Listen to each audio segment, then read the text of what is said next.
fellow guitar travellers, it's Rowan J. Parker, and I'm here today with Mr. Roy Marchbank. So Roy, boom.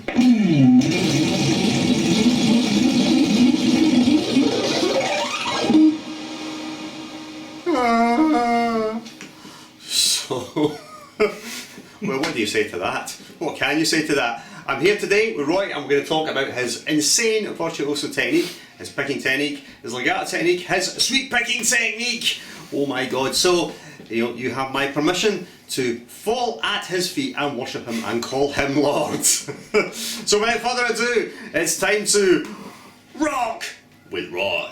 Let's do it! Alright, so let's talk technique. And the first thing I want to ask you about is that monster picking technique.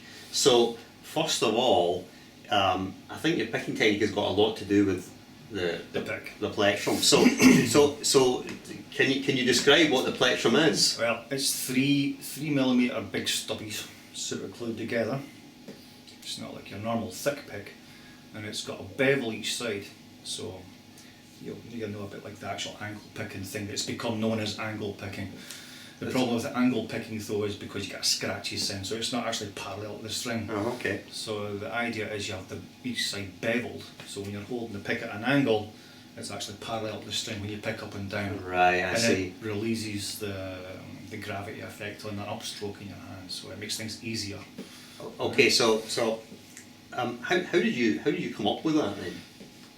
I was on tour in France with a band called Iron Horse. They were a contemporary traditional band, and I met a guy, he was a French guy, I forget his name now, he was a friend of the band's, and he had 3 picks of John McLaughlin's, and each one had been worn away at the side. Mm-hmm. And I thought, that's quite interesting. Why is that worn away at the side? Because at that point I hadn't really got into alternate picking in a big way. But I thought, that's quite interesting, and I had a think about it, and I sat and mused over it, and I covered a couple of months and thought, the alarm bells went off, and I don't think even he was aware of the fact he was probably doing it, he was just doing it naturally. I thought, well, what if I've amplified that and actually take it to the next level? And it worked enormously. It just was like, So let me get this right, you didn't really alternate pick at all before then? Not until I turned about, I think it was 25, 27, I can't remember, it was somewhere around about that. And how long had you been playing by that point? Well, I started when I was 5, so... So you'd already been playing over 20 years? Yeah. Before you really started alternate picking. Now when you say you want alternate picking, do you mean that you just didn't do it at all, or do you mean that you didn't do like what we call sweep picking or rapid? Well, I was more sweep picking, legato I suppose you would call it. Right. It just didn't interest me because I couldn't find, I mean I did try years ago when I was 17, I got into the whole Michelangelo silliness. Oh right, okay. And I ended up having like a slightly deformed arm.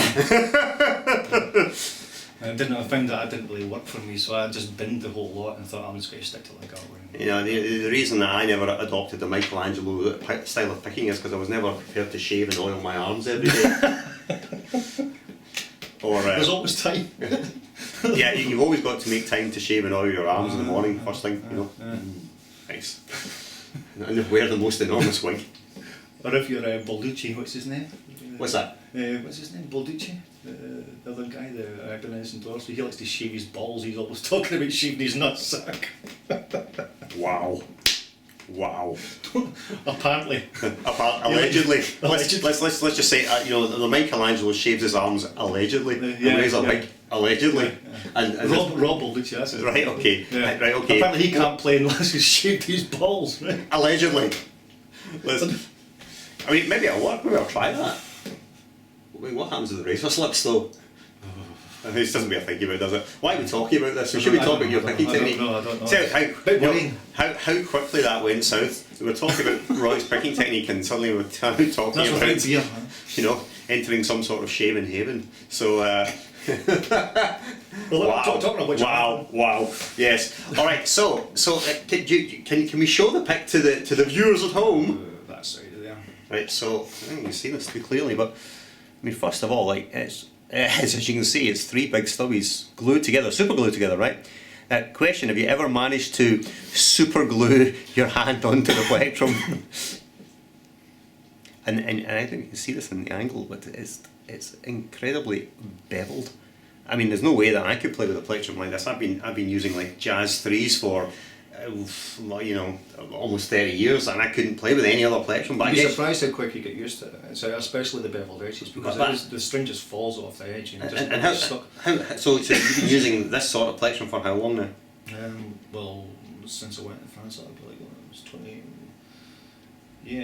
17 years. Yeah, and these are, and you always make them yourself? Yeah, 20 years actually, yeah. Well, I made that one myself. Right. Because I mean, I couldn't find any other pick that was even... No, it wasn't clever. I mean, I think like Vinny picks, they do a thick pick, but they don't do it like that. Right, yeah. So this is like a unique pick of your own construction, as it were, your own design. Yeah. And it's specifically designed to facilitate your picking action. So just we can do this. Let's just see if we can zoom in a little bit here.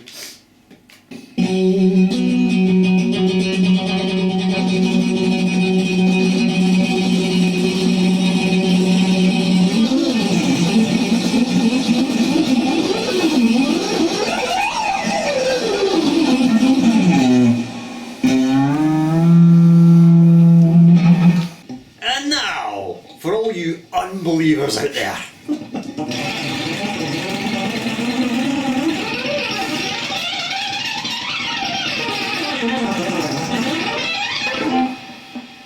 Well, boom. Suck it up, internet, that's what I say. So for everyone that says, oh, that's all sped up, he can't really play that fast, get it up, ye. Now, shh. This is just between you and I. This is our dirty little secret. As you can see, I've stolen a shot of Roy's guitar because he's nipped out to make himself a cup of coffee. So, I'm going to play it. Our secret guitar synthesizer patch. God, that's awesome. Check it out.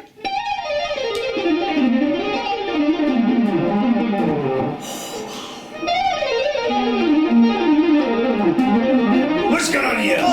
Nothing. No. Dirty wee slapper. It wasn't me, Roy. It was the other three. They made me do it. Big boy didn't run away. They put me up to it. Aye. Aye, it wasn't me. Aye, back in your box. Nah. Damn it. Busted.